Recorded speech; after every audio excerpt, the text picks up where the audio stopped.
Bom, pessoal, estamos hoje aqui com um convidado muito especial, Coronel Francisco Cangerana, especialista hoje na área de tecnologia, doutor formado, professor da Unip.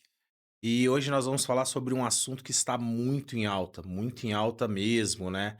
Gerando até algumas polêmicas que a gente também vai poder hoje bater esse papo, poder entender um pouco mais, que é falar um pouco sobre cidade inteligente dentro da área de segurança pública, tá?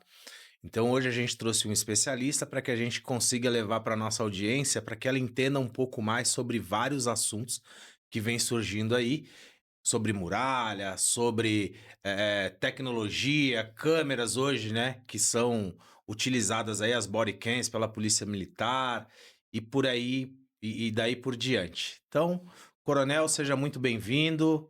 É um prazer ter o senhor aqui com a gente. E a gente queria entender um pouquinho mais, poder conhecer um pouquinho mais sobre o que seria, né, a fundo, né, cidade inteligente e principalmente cidade inteligente voltado para a segurança pública. Saudações, Rodrigo. Uma satisfação estar aqui contigo. Custou para a gente conseguir marcar, Com né? Estou certeza. muito contente mesmo de estar podendo falar contigo aí, com todo mundo que vai ver esse vídeo. Cidade inteligente, para você entender, você tem que voltar lá atrás, no cerne, no conceito dela, né? O que é cidade inteligente, na verdade? Ele acompanha o fenômeno da urbanização, que não é algo novo, né? É algo que vem há muitos anos, né? A humanidade se juntar em povoados, se juntar em cidades, né? E no caso da história moderna, né? Vamos olhar lá no século XX, segunda metade do século XX, o fenômeno da urbanização foi muito forte aqui no Brasil em particular, mas toda a América, né? E hoje ele continua acontecendo em continentes como a África, né? Em que as pessoas saem da zona rural e vão se aglomerar em cidades. E aí surgem aquelas questões dessas aglomerações, né? Como é que vai ter moradia para todo mundo? Como é que essas pessoas vão se sustentar? Como é que chega o alimento para essas pessoas? Toda aquela logística. Uma coisa muito interessante que aconteceu hoje, inclusive, para vir para cá, né, que é o trânsito. Como é que eu vou me deslocar? Né? São Paulo hoje com 12 milhões de habitantes. Como é que eu saio da Zona Norte para vir para a área central de São Paulo? Eh, Todos esses problemas de aglomeração são o cerne do conceito de cidade inteligente. E nada mais é do que a melhor forma de fazer gestão para resolver esses problemas. Então, ela tem tudo a ver com gestão municipal, com gestão pública e tem tudo a ver com soluções que resolvam esses problemas urbanos de aglomeração humana. Quando a gente fala dessas demandas, que o senhor comentou aí que surgem, né, Coronel, dentro das cidades, né, essa questão das pessoas vindo do campo para a cidade.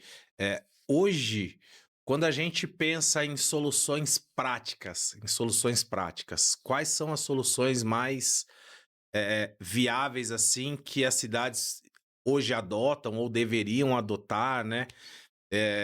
A gente tem até uma relação aqui de algumas cidades que são consideradas cidades inteligentes pelo mundo, e depois a gente vai até conversar sobre isso, porque tem algumas aqui que surgiram que eu não sei se realmente são inteligentes, né? Então, quais seriam as soluções mais palpáveis para uma cidade ser considerada uma cidade inteligente? Pois é, cidade inteligente é aquela que consegue resolver os seus problemas de uma forma aceitável. Nunca vai exterminar, nunca você vai eliminar um problema. Até porque o fenômeno da urbanização ele é constante, né? Eu acabei de resolver, surgiu mais gente na minha cidade, né? Eh, e essas soluções, eu vou usar um trinômio que eu uso sempre, a gente vai sempre falar sobre isso, passa por usar tecnologia, por processos de trabalho para usar essa tecnologia e as pessoas engajadas envolvidas. Se eu falo de moradia, né, lembro até do amigo nosso que constrói moradia, né? Aham. Eu tenho que ter aí um processo de trabalho para desenvolver aquelas moradias, eu tenho que ter a melhor tecnologia para que aquela moradia seja construída, eu tenho que ter pessoas envolvidas para solucionar os problemas que surjam dentro desse processo, né? E se eu construir a moradia, eu tenho que imaginar a logística, o emprego, como aquelas pessoas vão chegar, onde elas vão trabalhar, como chegam ao trabalho, né? E vou entrar no nosso tema principal de hoje, que é a segurança pública. Se eu tenho aglomeração, se eu tenho as pessoas morando lá, se eu tenho o consumo, se eu tenho o trabalho, se eu tenho o deslocamento, eu também tenho conflitos. Também tenho conflitos, e esses conflitos têm que ser resolvidos, têm que ser harmonizados. Estamos falando de segurança pública, né? O conflito mais gravoso é o cometimento de um crime, né? É uma imperfeição do relacionamento humano, pelo qual uma pessoa subverte a ordem jurídica, a ordem lógica, né? O crime é um ato não só antijurídico, né? Mas antissocial. Ele inviabiliza o relacionamento social, né? Então, faz parte dessa gestão inteligente eu reduzir a ocorrência de crimes, eu harmonizar o ambiente a ponto de eu conseguir sair de casa para exercer minha atividade com a sensação que eu estou seguro e realmente isso ocorrer. Hoje, quando a gente fala em segurança, né? Vamos pegar o caso da nossa cidade aqui, né? Nós moramos numa cidade que tem 12 milhões de habitantes. 12 milhões de habitantes. A gente vem de extremos, né? Até para quem não é de São Paulo, às vezes as pessoas olham para São Paulo e imaginam São Paulo 100% como uma cidade de pedra, né? E a gente vem de uma cidade onde você tem diversas situações, tanto geográficas, sociais, né? Hoje até vindo para cá, tava conversando e falei assim, cara, tem muitas pessoas que não têm noção de que dentro de São Paulo você tem tribos indígenas, né? Então você entra numa cidade gigantesca. E aí a gente fala de segurança pública, fala de segurança e confiança em morar numa cidade como São Paulo. E aí a gente entra na questão hoje de monitoramento, né? É, é, é, Quando a gente fala em cidade inteligente e gerar segurança, o que seria hoje essa questão que o senhor está falando de Rodrigo, a gente precisa ter hoje esse esse acompanhamento, a gente precisa gerar hoje essa segurança para a população, mas de que forma isso seria feito e vou um pouco mais além, né? De que forma isso seria feito com que as pessoas também não se sentissem, como que eu posso dizer assim, com que elas não se sentissem invadidas, né? Privacidade. Por essa onda de câmeras que a gente vem vivendo hoje aqui na nossa cidade. Pois é, é uma outra coisa que vem paralelo à ideia da segurança pública, né? Quando a gente fala cidade inteligente hoje, qualquer local que você for falar de cidade inteligente, a pessoa vai imaginar um monte de câmera, um vídeo wall lá com aquele monte de imagem, né? Ah, eu quero ver lá Marginal Tietê, tem uma câmera lá, eu vou colocar no vídeo wall, né? Eu quero ver como é que está o trânsito na Avenida Tiradentes, eu vou colocar lá no vídeo wall, vai aparecer a Avenida Tiradentes, todos os carros parados, né? Isso é a ideia material, a ideia que vem à cabeça de quem pensa em cidade inteligente, né? No conceito, o que eu estou fazendo? Eu estou usando ferramentas de tecnologia para poder obter informações e atuar em 3 campos, basicamente, né? O primeiro campo é prevenção. Se eu estou monitorando, se tem câmera lá, né? Eu vou inibir a atuação delituosa. E aí entra um assunto que nós vamos tratar também hoje, né? Que é a privacidade. Então, eu já sei, quando eu vou andar aqui na Praça Roosevelt, quando eu vou sair aqui na 9 de julho, eu já sei que tem câmera lá. Eu já sei que o que eu estou fazendo ali pode estar sendo visto. Então, a minha privacidade ali, eu tenho consciência que ela não é 100%. Pelo contrário, as pessoas, além das pessoas que estão me vendo na rua, tem câmeras me filmando e outras pessoas podem estar me vendo no campo das milhares, né? Então, essa é a primeira questão. Quando se fala em prevenção, então, além de eu saber que estou sendo filmado, se eu for cometer um crime, eu já vislumbro que você registrado, né, vai deixar um rastro, uma prova do crime que eu cometi. E, tecnicamente, isso inibiria uma pessoa racional, uma escolha racional, para praticar um crime. Eu vou praticar um crime onde não tenha essa situação de rastro, de filmagem. Eu vou ter uma escolha racional, vou optar por praticar um crime num local menos vigiado, que não tenha câmera, que não tenha os olhares da polícia, os olhares do poder público sobre mim. Então, a primeira coisa que se pensa é em prevenção. O segundo campo de atuação é o que a gente chama de resposta imediata, repressão imediata. Né? Uma vez que eu tenho lá uma câmera e um processo de trabalho da polícia para reagir a uma imagem de um crime, seja porque tem alguém olhando, seja porque eu tenho um alarme, seja porque eu tenho lá um sensor que vai alarmar para que o policial atente para aquilo e se desloque. E aí entramos até num processo de trabalho interessante, quando eu quero dar essa pronta resposta, essa resposta imediata, repressão imediata, que é a localização de máxima cobertura. Se eu tenho ciência que o crime acontece, ou que o ato acontece em certo local, eu vou posicionar a minha resposta num local próximo para que eu tenha um tempo aceitável de pronta resposta. Ok, Gerando, vamos definir 5 minutos de pronta resposta. Né? Se acontecer aqui na 29 de julho, você consegue chegar em 5 minutos e haverá tempo hábil para fazer alguma coisa, para socorrer uma pessoa, para prender um ladrão, enfim. Então, o segundo ponto é a pronta resposta. E a terceira vertente é a repressão efetiva do crime, a investigação criminal, a persecução penal, já que eu tenho um rastro, já que eu tenho a prova, já que eu posso identificar a pessoa, já que eu posso localizar a pessoa, eu posso utilizar aquilo como prova penal. Nós vamos aprofundar também esse tema, né?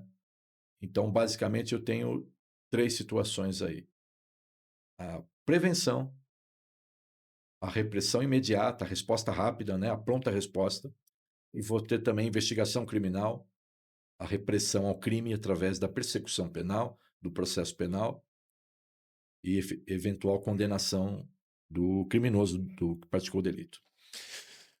Voltando um pouquinho para falar um pouquinho da questão de privacidade, porque assim, ó, isso gerou uma polêmica gigante, né, em algumas situações, inclusive recentes agora, né, no carnaval e tal. Eu sou, vou dar minha opinião pessoal, né, eu sou muito mais em ter uma segurança do que às vezes achar que eu tenho uma liberdade de uma privacidade que na rua, às vezes, hoje você precisa ter muito mais segurança, você precisa estar muito mais seguro do que às vezes você achar que você vai ter ali, tá tirando minha privacidade. Na verdade, a gente está buscando hoje segurança para que a gente consiga viver. Mas quando a gente fala um pouquinho em privacidade, vamos entrar numa outra esfera aqui, né?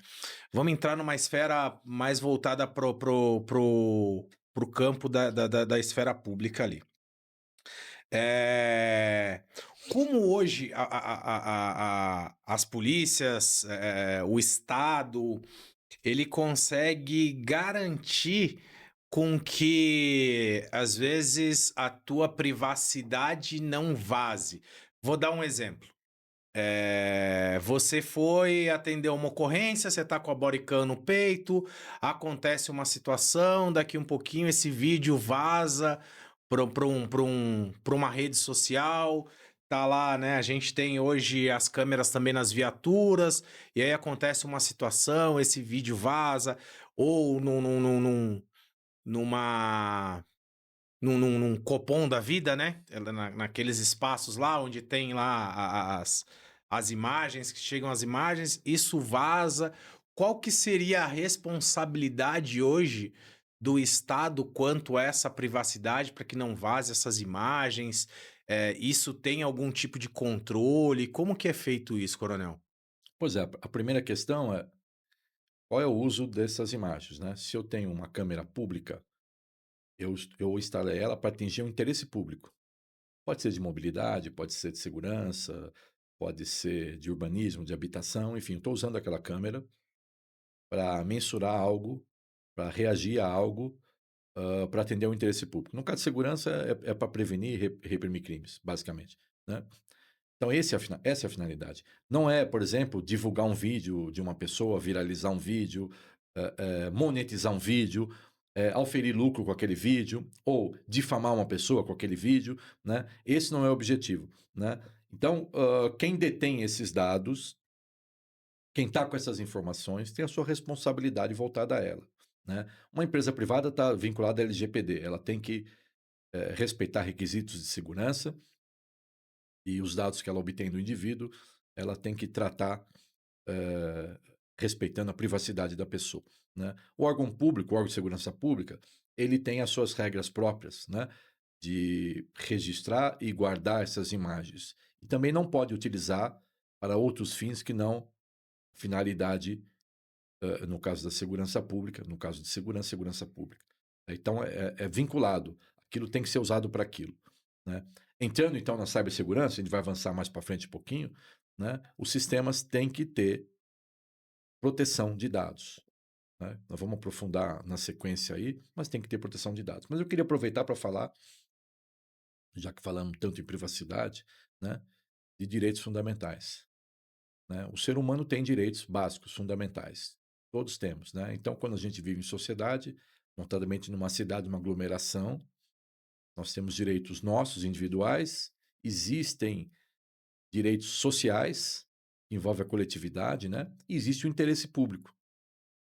Então, se você olhar, por exemplo, usar uma câmera para segurança pública, eu estou atingindo um direito, e aí é uma bela questão a se discutir juridicamente, né?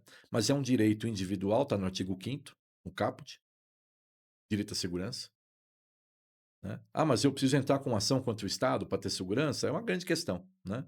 Podemos também falar sobre isso.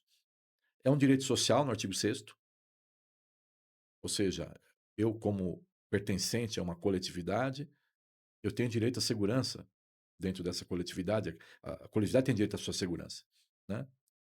E também é um poder-dever do Estado, tá no artigo 144 da Constituição, né? Lá tá, que é um poder-dever do Estado e também uma responsabilidade de todos. Então, todos devem contribuir para a segurança. Ponto. De outro lado, eu tenho também o direito individual, a privacidade, a vida privada. Também está lá no artigo 5º. E aí, qual direito que prevalece? Como é que eu faço para debater, para fazer com que o direito A sobreponha sobre o direito B? Vamos olhar, usar o carnaval. Eu quero ir pular o carnaval, não quero que ninguém saiba que eu estou lá. Eu quero, enfim, só que o espaço que eu estou lá é um espaço público. Quem está lá está me vendo, né? E vamos dizer, São Paulo, milhares de pessoas no carnaval. Eu estou lá andando no carnaval, está todo mundo me vendo, né? E o que quer que eu faça lá, as pessoas que estão no entorno estão me vendo, né? E a questão que fica é, mas estão te filmando também, Cangerano. Estão te filmando, aquilo está sendo utilizado. Sim, estão me filmando também, não só me filmando pelas câmeras da segurança pública, mas também por celular, mas também por alguma câmera de um prédio, por uma câmera de um condomínio, uma câmera, até uma câmera de um veículo, né? Vamos dizer assim. Então, eu estou sendo captado por diversos dispositivos de filmagem, né? E como que faz para prevalecer o meu direito à privacidade? Evidentemente, eu sei que estou sendo captado. E ao querer ir ao carnaval, de certa forma, eu estou aceitando, Faça um aceite, né? isso. Mas aí eu vou usar o facial para te identificar. Eis a questão. Eu coletei a sua face lá, eu sei quem é você. Eu não estou coletando a tua face para guardar num banco de dados, para utilizar aquilo para qualquer outro fim. Eu só posso coletar a tua face ali e guardar num banco de dados para comparar, por exemplo, um banco de dados de indivíduos procurados, se a minha finalidade for a proteção. Então, entre a finalidade de proteção de quem está dentro do bloco de carnaval, na área pública, sendo captado por um monte de gente, com celular, com câmera, enfim. Se eu captei a sua imagem lá, identifiquei a sua face, meu objetivo é comparar se você está procurado pela justiça, por exemplo. Não mais do que isso. e depois eu não posso utilizar para outro fim que não de segurança. Eu não posso também, por exemplo, arquivar a sua imagem com a sua identificação no arquivo policial, sendo que não houve nenhum crime cometido, você não está procurado e você não está fazendo nada que deva ser investigado. Então, armazenar uma imagem com reconhecimento facial tem que ter a finalidade pública de uma investigação criminal ou de fazer uma comparação com o banco de dados, que a gente chama de blacklist, indivíduos procurados, né? E não guardar uma imagem indevidamente sem o interesse público, sem a finalidade pública. Então, esse é um ponto-chave para entender a questão. E a pessoa que está sendo captada, ela tem direito à sua imagem também. Então, qualquer um que captar essa pessoa e quiser usar, monetizar a imagem daquela outra, vai estar inferindo também nessa esfera daquela pessoa, né? E avançando um pouco mais no direito à privacidade e à segurança pública de um lado, privacidade de outro, né? A lei de organização criminosa, que é uma lei para crimes graves, né? Uma lei importante, ela permite eu captar o seu ambiente, a captação ambiental, ou seja, a gravação de onde você está e você, né? No seu ambiente privado, na sua casa, no seu escritório, enfim, desde que tenha autorização judicial. Então, esse seu direito à privacidade no seu ambiente privado, que é muito forte, ele pode ser quebrado se eu tiver uma investigação de um crime grave de organização criminosa e não houver outro meio que não aquela gravação para obter a fonte de prova. O senhor tocou num ponto aí, coronel, muito importante, e que gera até muitas dúvidas, né? Quando a gente fala em autorização judicial, hoje a gente sabe, né, conhece um pouco, a gente sabe que se não tiver uma autorização judicial para que você faça uma escuta telefônica, para que você grave algo num ambiente privado, aquela prova não tem validade, né? Acaba não tendo uma validade. Mas e no ambiente público, né? Essas imagens, essas gravações, de que forma que com que essas imagens acabam tendo, acabem tendo ali um, um, um poder jurídico, né? Uma força jurídica para que você consiga apresentar essas imagens, porque é importante se entender isso, né? Tanto no âmbito privado, eu tenho uma câmera no meu portão e acabei presenciando um delito, como que aquilo ali acaba virando uma prova, até mesmo a gente poder entender hoje o que as câmeras aí, né, da segurança pública servem como prova num possível delito. Pois é, nós estamos vivendo o fenômeno do processo penal com a forte utilização da prova de vídeo, né? Uhum. Não é só no Brasil, nos Estados Unidos, 80% dos processos que viram processo, né? Tem como prova, como fonte de prova, um arquivo de vídeo, né? Então a prova está dentro do vídeo. Isso é de certa forma, uma revolução dentro do processo, né? Eh, Basicamente, o que a gente tinha aí antes do advento do vídeo era a prova testemunhal, depois a prova técnica, a prova pericial, enfim, acabou tendo uma certa importância, mas eu tinha que ter o vestígio, localizar o vestígio do crime material, aquele crime que desse o vestígio, para usar, fazer a perícia. Isso foi algo importante até na virada do século XIX para o século XX, né? Mas são 5.000 anos de prova testemunhal. São 5.000 anos de habilidade humana dentro de uma retórica, dentro da obtenção de uma informação da memória humana. O indivíduo descrevendo o que ele viu, o que ele falou, né? E chegamos no momento que eu gravo o que está acontecendo, né? Com toda a deficiência que uma gravação possa ter ou não, né? Ou cada vez mais perfeita a reprodução do que está acontecendo, eu tenho lá a reprodução dos fatos, né? Então, nós partimos para essa situação. A gente está falando de captar no ambiente público um incidente, um crime, né? em que eu tenha testemunho também. Posso ter pessoas que viram e a câmera que filmou, né? E vou utilizar essa imagem. É lícito utilizar? Então vamos voltar lá na finalidade pública, né? Eu instalei uma câmera na Praça da República, por exemplo, que é um local de grande afluxo de pessoas, e meu interesse ali, entre outros, é prevenir crimes. Então a minha atividade é perfeitamente lícita. E eventualmente essa câmera vai captar um crime. Como já teve homicídio na Praça da República, foi captado por câmera, né? Esse vídeo é perfeitamente lícito ser colocado no processo penal. A captação dele, a finalidade dele era lícita e o vídeo pode ser usado ou deve ser usado no processo penal, né? E aí vem outra questão. Esse vídeo foi editado? Esse vídeo é autêntico? Quem manipulou o vídeo? Como foi a custódia desse arquivo de vídeo, né? Isso pode ser objeto de debate também, até de uma perícia. São vários tipos de perícia, né?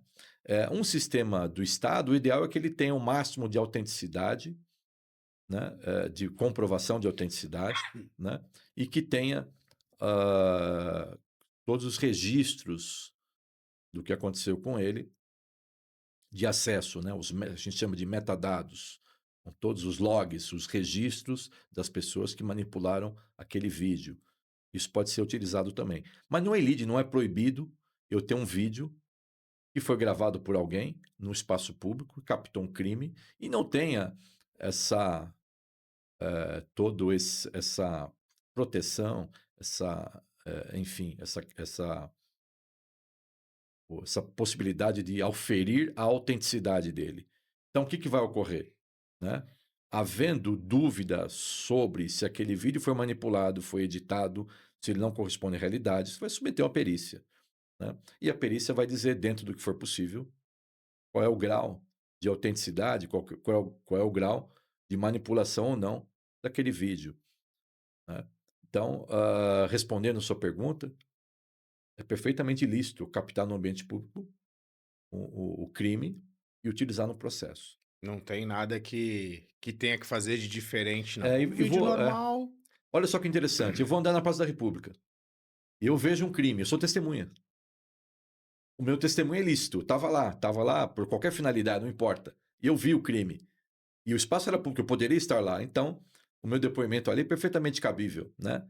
Aí você tira a pessoa, testemunha e põe uma câmera, né? É perfeitamente cabível também aquela captação, né? Aquela câmera. Smart Sampa, coronel.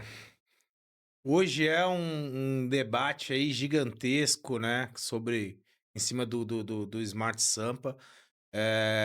Várias cidades hoje, também do interior de São Paulo, estão buscando formas aí hoje de ter o sistema muralha funcionando nas suas cidades. Fala um pouco para nós sobre o Smart Sampa. Então, só esclarecendo, o Smart Sample é o sistema da cidade de São Paulo, Uhum. como tem o City Câmara Barueri, como tem sistemas de diversas outras cidades, né? O Muralha Paulista é um sistema estadual, como outros estados também têm os seus sistemas de câmera, né? Então, voltando para sistemas de câmera, né? Eles são tecnologias que usam analítica de vídeo, que são inteligência artificial, que reconhece, por exemplo, caractere de placa de carro, reconhece face humana, reconhece objeto, né? Essa inteligência artificial, esse algoritmo inteligente, né? Ele é aplicado nas câmeras do sistema e ele gera alarmes para as pessoas reagirem na pronta resposta. Então, basicamente, aquele conceito que eu passei aqui de utilização da câmera para segurança pública. Eu tenho um sistema de câmera, eu coloco lá inteligência nele. Então, ao invés de colocar uma pessoa olhando a câmera, eu coloco um algoritmo, coloco lá uma IA. Ela vai captar uma placa de um carro roubado, por exemplo, né? Vai captar uma placa e comparar com uma lista de carros roubados, isso em milissegundos, e vai me dar a resposta. Ou vai captar uma face e vai comparar com a face de pessoas procuradas e vai me dar a resposta, né? Ou um objeto de interesse e vai me dar uma resposta. Essa resposta em milissegundos vai alarmar, né? Ou na central do sistema, ou no tablet de uma viatura, né? na computação embarcada na minha viatura, e eu vou ter um processo de pronta resposta, né? Aí entra a questão de onde está localizado o meu agente que vai dar a pronta resposta, e tem processos de trabalho muito evoluídos, como a localização de máxima cobertura, né? Coloca a, a viatura, o operacional, o agente num ponto que se imagina possa acontecer um delito, uma ação, e ele vai estar próximo disso, então ele vai estar, vai poder dar uma resposta muito rápida àquele incidente que foi captado na câmera. Então, é automação, processo e a pessoa engajada lá, né? E é isso, funciona dessa forma. Eu tenho as câmeras, tenho os alarmes, os analytics, estou chamando de analytics, que é um sistema complexo com inteligência artificial, tem as listas de interesse, as blacklists de carro roubado, de pessoas procuradas, de objetos de interesse envolvido em crime, e aquilo vai chegar na ponta para o agente de campo fazer a atuação lá, a pronta resposta. Deixa eu fazer algumas perguntas aqui de um leigo curioso. Quando a gente fala nesse sistema hoje de monitoramento, é, eu gostaria de ter esse sistema funcionando na minha casa. Eu quero colocar as câmeras as câmeras que eu tenho na minha casa, eu quero que elas tenham esse acesso. O que que eu preciso fazer? Eu preciso contratar uma empresa que tenha acesso a esse sistema. Isso não é possível, Rodrigo. Isso só funciona junto ao poder público, ou seja, eu não consigo ter um sistema na minha casa como a Muralha Paulista. Eu não. Isso é algo que as empresas detêm, que o poder público detém. Como que funciona isso hoje, né? Se eu quisesse ter na minha casa ou na minha cidade. Pois é, olha só, né? A câmera doméstica, via de regra, é uma câmera com menos capacidade, né? Uhum. Até porque ela tem que ser viável financeiramente a aquisição por parte do particular, né? A câmera corporativa, né, de uma empresa, de uma instituição, de repente o investimento é um pouco maior, né? O que a gente está vendo de modelos aí? E isso vem junto com a legislação brasileira, né? A segurança pública, ela é responsabilidade de todos, todos podem colaborar e participar. E poder dever do Estado, Estado lato sensu, federal, estadual, municipal, né? E o que a gente viu é a possibilidade, em alguns locais, algumas cidades, alguns locais, de uma integração disso, né? Então, a possibilidade de uma empresa compartilhar uma câmera voltada para a área pública com o poder público. E o poder público utilizar essa câmera para finalidade pública, segurança pública, de mobilidade, enfim.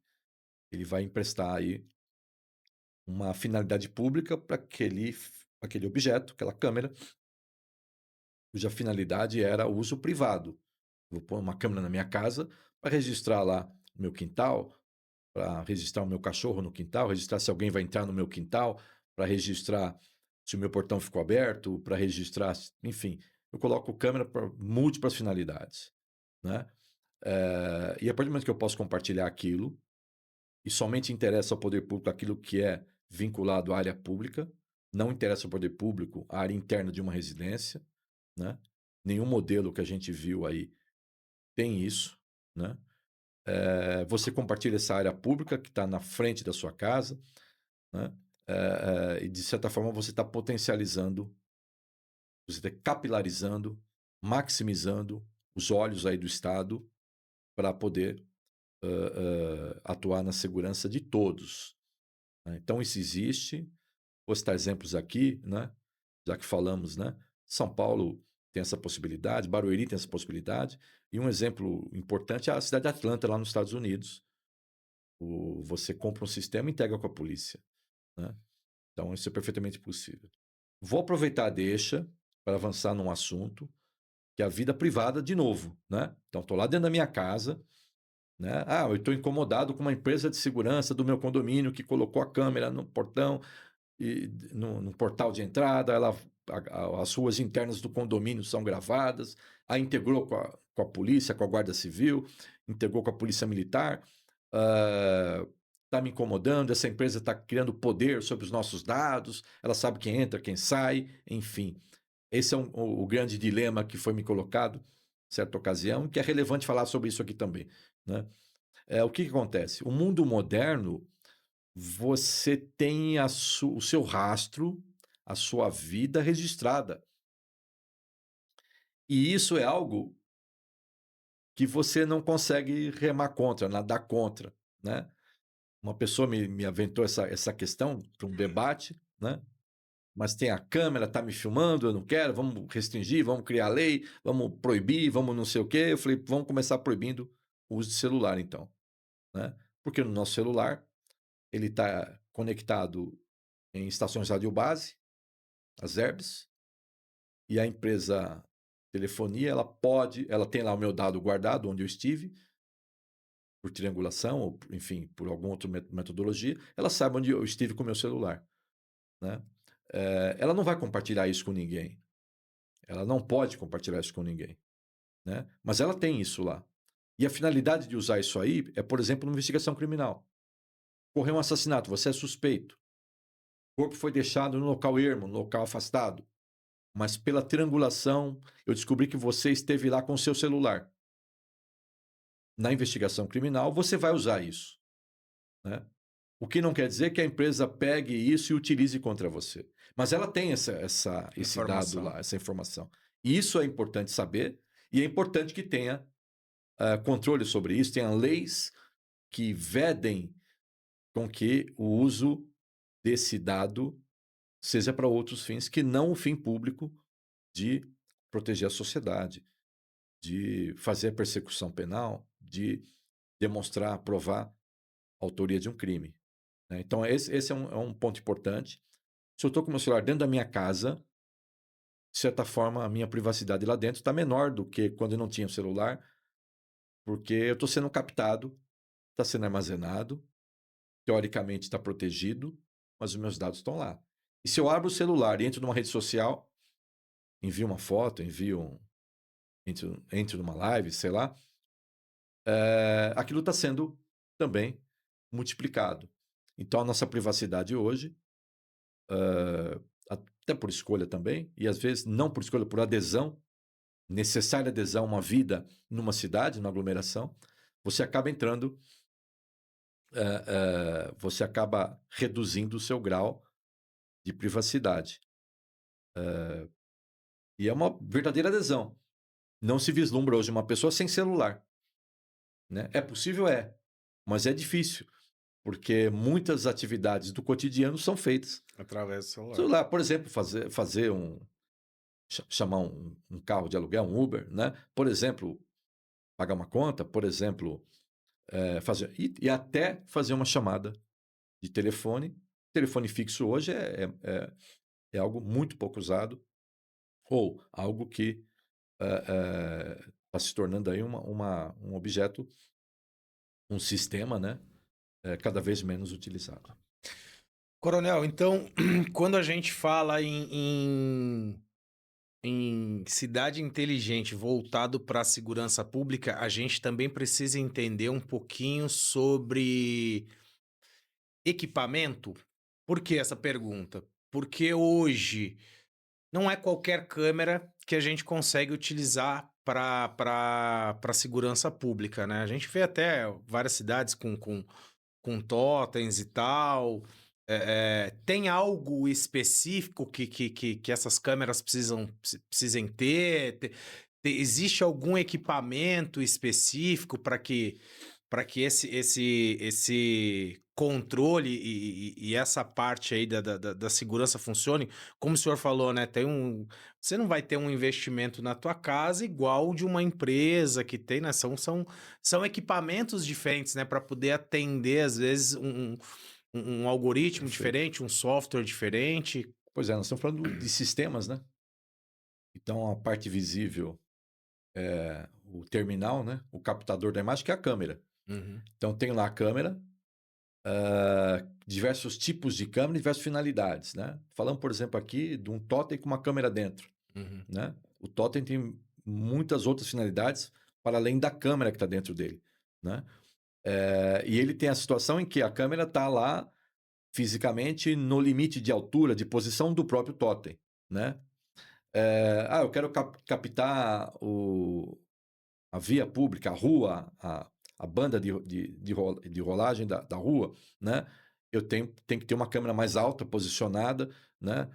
Eventualmente num braço mecânico, por cima do poste, em que vai captar todas as faixas de rolamento e vai ter lá um percentual de 99% das placas que passarem ali, eu consegui captar. Hoje, os sistemas avançados de captação de veículos, né? Eles têm essa preocupação com a forma como vai ser colocado, instalado a câmera, o tipo de câmera que vai ser instalado, né? Câmera bullet, enfim. Aquela câmera ela vai estar posicionada naquela faixa de rolamento e ela vai captar aquela placa, né? Se passar um carro ao lado, ele não vai atrapalhar a captação, né? Então, hoje se busca aí uma boa performance, uma excelência nessa captação e permita eu saber efetivamente quem entrou e quem saiu por aquela via, né? Também temos câmeras móveis, que é a grande questão. O próprio celular é uma câmera móvel, né? Eu saco meu celular, saco ele, começo a filmar, enfim, posiciono ele no local e vou andando e filmando, ponho no meu carro no para-brisa lá e vou filmando, né? Mas também tem aquelas próprias câmeras embarcadas, as dashcams, as câmeras embarcadas que vão gravando, podem gravar internamente o carro ou gravar externamente a via pública, né? Também são dispositivos interessantes, não só para fim privado, mas para fim público, né? Viatura com dashcam, né? Viatura com câmera portátil embarcada no veículo, né? E também as câmeras portáteis corporais, né? A câmera vestível, a body cam, né? Essa câmera você coloca no seu uniforme, na sua roupa e utiliza, não só para fim policial, né? Eu posso colocar um funcionário que atenda o público, eu posso colocar para uma pessoa que vai executar uma tarefa num local, por exemplo, numa torre de telecomunicações, enfim, está lá com a câmera portátil na roupa dele, na vestimenta dele, vai estar captando o que ele está falando e alguém de longe pode estar orientando o que ele vai fazer, o que ele pode fazer, né? Um atendimento médico de emergência à distância, por exemplo, né? O socorrista chega com a câmera portátil, né? E o médico à distância está vendo não só os sensores dos sinais vitais da pessoa, mas também a imagem do que está acontecendo e do que o socorrista está fazendo. Então, nessa transmissão, nessa gravação, você consegue, inclusive, orientar da melhor forma o socorro daquela pessoa. Então, quando você fala em sistemas de câmeras, são múltiplos dispositivos terminais que eu posso usar, e do outro lado eu tenho múltiplos dispositivos de softwares. Vamos falar dos principais aqui envolvendo segurança pública, né? Os VMS, que são os softwares de gestão de imagem, e os DENS, que são os softwares de evidência digital, né?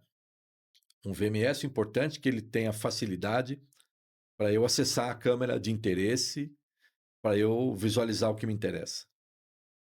E um software de evidência digital, ele tem que ter a garantia da autenticidade e dos registros sobre aquele vídeo que foi armazenado, né? E os softwares analíticos, né? Combinando com VMS, softwares analíticos são aqueles que a inteligência artificial reconhece os caracteres naquela imagem e avisa a outra ponta o que ela reconheceu, né? Uma face, uma placa, um objeto. Coronel, vamos. Vou pegar um exemplo aqui. Como se a gente imaginasse assim uma cidade crua na questão de ser uma cidade inteligente hoje voltado para a segurança pública. Quais seriam os primeiros passos que uma cidade, não sei se tem como fazer um desenho rápido para a gente poder entender isso. Eu peguei aqui, eu tenho uma cidade, essa cidade tem hoje, sei lá, 500 mil habitantes. Quais seriam as ações primárias e primordiais para que essa cidade hoje, através da tecnologia, pudesse ter ali uma segurança maior através hoje desses equipamentos, através de se transformar numa cidade inteligente. Como que a gente conseguiria fazer isso partindo do zero? Pois é, a cidade, se chamar de cidade inteligente é algo conceitual, né? E tem institutos que fazem essa ferição. E aí, voltando ao conceito, né? Hoje, cidade inteligente é uma cidade que utiliza tecnologia, processos, né? Para resolver seus problemas. E, e fatalmente isso vai gerar também governança, né? Então, uma cidade que tem absoluta governança dos seus entes, das suas situações e tem as respostas adequadas, né? Para poder aferir essa cidade inteligente. Quando surge uma questão, um problema, ela tem uma resposta, ela tem uma governança sobre o volume de problemas e ela consegue dar as respostas e investir corretamente, otimizar o investimento, né? E ela tem que ser sustentável também, né? Falando do meio ambiente, já que ela é inteligente, ela consegue transformar, né, os resíduos dela, enfim, ela consegue otimizar o meio ambiente dela, né, para que ela tenha também essa questão de sustentabilidade, né? Voltando agora só para a segurança pública, né? E aí não é o selo de cidade inteligente, é uma ideia de uma cidade que tem inteligência na segurança pública, Isso. tá? Eu começaria construindo a partir do problema, e basicamente você vai ter problema de furto-roubo, vai ter problema de violência, vai ter problema de conflito, né? Eventualmente problema de letalidade, homicídio, latrocínio, né? Então, você partindo do problema, você atua dentro da resposta a ele. Então, vamos lá, vamos aproveitar então a governança disso. Vou pegar um mapa lá e vou olhar o que está acontecendo e aonde está acontecendo e quando acontece, né? Vou citar um exemplo, eu tive em Phoenix, no Arizona, né? Andei por lá, participei de um evento, de uma convenção lá, uma cidade muito segura, limpa, bacana, e fui olhar a estatística, 10 homicídios por 100 mil habitantes. É muita morte, né? São Paulo, menos de 5. Phoenix, 10 homicídios por 100 mil habitantes. E aí você vai analisar a cidade e ver que esses homicídios acontecem em certos locais. Não acontecem na cidade inteira. O problema de acontecer em certos pontos é nula, em outros é muito grande. Então você tem que identificar uma governança do que acontece na tua cidade, né? E hoje você vai utilizar para você visualizar melhor aqueles mapas de calor, aqueles hotspots, aqueles pontos de interesse para você atuar. E a partir do momento que você identificou isso, você tem que se preparar para estar localizado para dar pronta resposta, colocar os sensores adequados, as câmeras adequadas para captar o de interesse, para que você possa efetuar a pronta resposta, né? Basicamente, sem olhar, sem analisar, você colocaria entradas e saídas da cidade, câmeras e sensores para poder captar os veículos que estão entrando e saindo, as pessoas que estão entrando e saindo, os terminais de ônibus, de trem, para identificar as pessoas que estão entrando e saindo, né? Ter possibilidade de identificar, né? Isso sem olhar o problema na raiz dele, mas você tem que olhar o problema na raiz. Olha, o homicídio acontece aqui, o roubo acontece, o roubo e o furto acontece onde tem vítima, né? E a vítima ela está em certo local, em certo horário. Então você tem que saber isso, você tem que posicionar o teu artefato tecnológico, o teu efetivo, para atuar em cima do local e do horário de interesse, né? O que não quer dizer que você vai deixar descoberto em outros horários e locais. Você pode e deve deixar, mas num volume menor, porque você otimizou o seu emprego para quando precisa de verdade, né? Esse é o grande desafio. Até de fazer uma escala de serviço. A escala de serviço burra, você coloca todo mundo lá nos vários turnos sem se preocupar com quantidade, coloca percentual igual em cada horário, né? Uma escala inteligente, você coloca mais gente quando precisa, menos gente quando não precisa. Se olhar um contact center, por exemplo, onde alguém vai ligar, tem um monte de telefonista, né? Um monte de atendente lá, né? Quando você coloca mais atendentes? Quando tem mais ligação. Horário de pico. Se eu tenho lá 10 ligações, eu coloco lá 15 atendentes. Se eu tenho uma ligação, 2 ligações, eu coloco 5 atendentes. Né? Se eu fizer a escala burra, colocar a mesma quantidade nos mesmos, em todos os horários, eu vou estar colocando mais gente que vai estar subutilizada. Então, otimizar o uso. Você for fazer um planejamento de segurança, você tem que planejar isso. Horário, local, escala, tecnologia a ser usada. O problema aqui é carro, Cangerano. Aqui é furto de carro. Eu vou ter que colocar leitor de placa. O problema aqui não é furto de carro. O pessoal anda de bicicleta. Enfim. O problema é pessoas que vêm de fora. O problema é pessoas internas. Né? São situações de relevância. Se o problema é pessoas que vêm de fora, eu preciso saber quem está entrando, porque vai entrar de fora e eu preciso estar me preparado. Né? E a última milha disso é a integração. Né? Eu não posso pensar na minha cidade isolada. Ela está dentro de um contexto, dentro de um estado, de um país, de um conjunto de municípios vizinhos, né?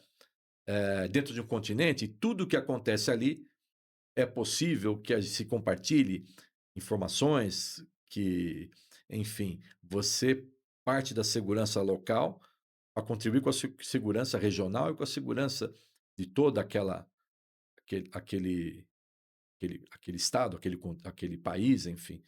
Então, o compartilhamento de dados é importantíssimo, né? É um plano de segurança, estou falando grosso modo aqui, teria que usar muito mais tempo para fazer isso aí, né?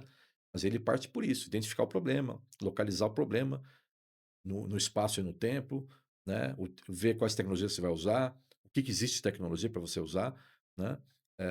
Integrar com os outros órgãos, integrar com outras cidades, com outros estados, seu estado, integrar com o país, né? Estou falando de integrar com o Cortex no governo federal, com o Muralha no governo estadual, né? Criar o seu próprio sistema, compartilhar a sua informação, né? E como é o nosso tema aqui também, né? Que esse dado seja seguro também. Se eu garantir que o meu dado é seguro, que o meu fim, a finalidade de utilizar esse dado é de interesse público, não para interesse privado. Eu não quero perseguir ninguém, acompanhar ninguém. Eu quero atingir o interesse público. Né? Eu não vou usar o meu sistema para ficar olhando onde certa pessoa andou, né? O meu adversário, o meu inimigo, a pessoa que eu quero rastrear. Né? Não é esse o objetivo. O objetivo é a finalidade pública de segurança pública. Né? Também o fim econômico, né? Vou utilizar para vender um produto, para marketing, também não é essa a finalidade. Né? A finalidade é segurança pública. Então, quando você vai lá na empresa privada, vai falar sobre o sistema dela, e fala sobre facial, por exemplo, né? Eu vou armazenar as faces da pessoa. Peraí, qual vai a finalidade disso? Vai ser usado para quê? A identidade da pessoa e o comportamento dela, eu vou usar para quê depois? Né? Tem que ter uma finalidade pública para que aquilo seja lícito. Né? Então, todo sistema tem que ter essa finalidade pública. Perfeito, coronel. Existe algo mais que o senhor gostaria de trazer para nós de informação sobre o assunto cidade inteligente, segurança pública? Sim, a questão de governança. Cidade inteligente é a governança. Né? É você ter informações da sua cidade com profundidade, né? Para você planejar o seu orçamento, você planejar os funcionários que você precisa ter, para você propor melhorias, até para estudar o problema, né? E a governança é fundamental.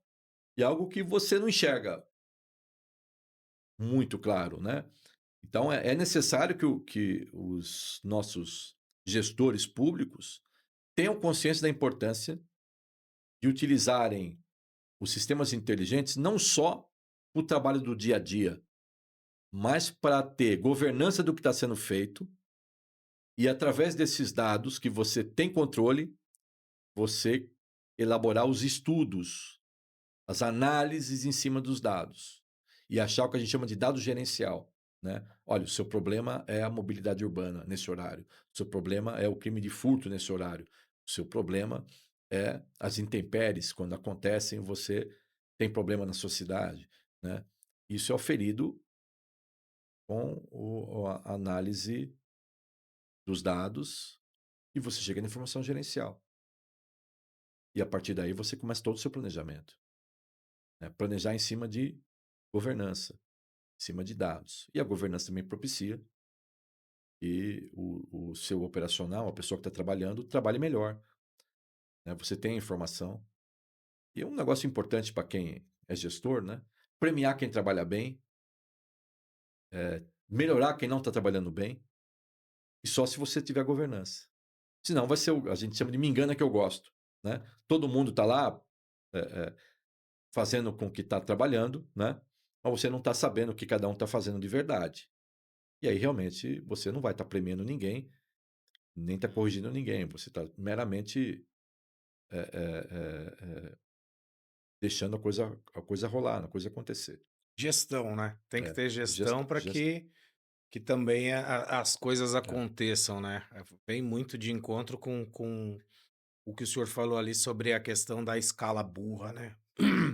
Da gente, às vezes, não entender os processos e acabar não estudando ali os melhores momentos. Acho que quando a gente fala em segurança pública e tudo que o senhor trouxe hoje para nós, mostra muito essa questão, né, de ter ali o entendimento, o conhecimento sobre não é só a tecnologia, né, é a tecnologia alinhada à estratégia, a conhecimento, não só o material tecnológico, mas também o material humano está linkado, né, com isso para que as coisas funcionem, né.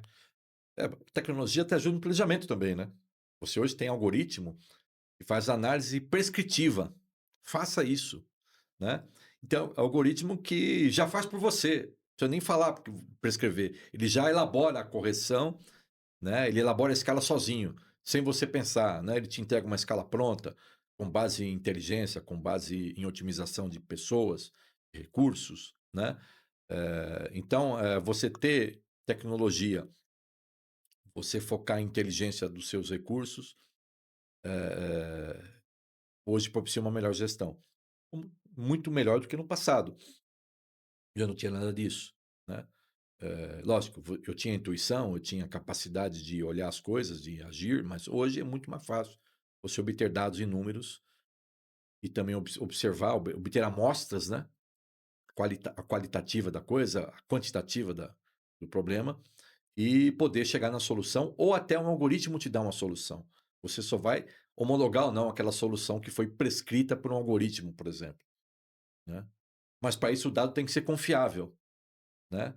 A captação do dado e o uso da inteligência tem que ser confiável. Eu preciso olhar, aquilo tem que fazer sentido, porque a máquina ela faz o que ela foi programada para fazer, né? O ser humano que vai achar lá algo incongruente, inconsistente, não faz sentido. Esse número não faz sentido, vamos analisar melhor, né? Se eu tenho, por exemplo, 1 milhão de carros e a máquina localizou 5 milhões, tem alguma coisa errada. Algum número está errado aqui. Isso tem que ser claro para mim, né? Vou dar um exemplo aqui da polícia, por exemplo, né? O cara errou um dado lá, foi lançar um dado, lançou errado, enfim. Então tinha lá 8 flagrantes, né? E 5 pessoas presas em flagrante. Tem coisa errada. Cada flagrante pressupõe pelo menos uma pessoa presa. O inverso era possível, né? 5 flagrantes e 8 pessoas. Um flagrante com mais de uma pessoa presa. Mas 8 flagrantes e 5 pessoas não é possível. A Conta não máquina não fecha. vai pensar nisso. Para ela tá tudo bem. Mas você olha e fala, não, não é possível que seja assim. Aí você vai lá e programa a máquina. Ó, quando acontecer esse número diferente, você alarma porque está errado, né? Aí a máquina passa a entender. E para cada flagrante tem que ter uma pessoa. Então a máquina faz o que a gente ensina ela a fazer, né? E a gente utiliza aquilo. Já que a gente gosta de contar a história, vou finalizar com uma outra história aqui do que a máquina faz para a gente, né?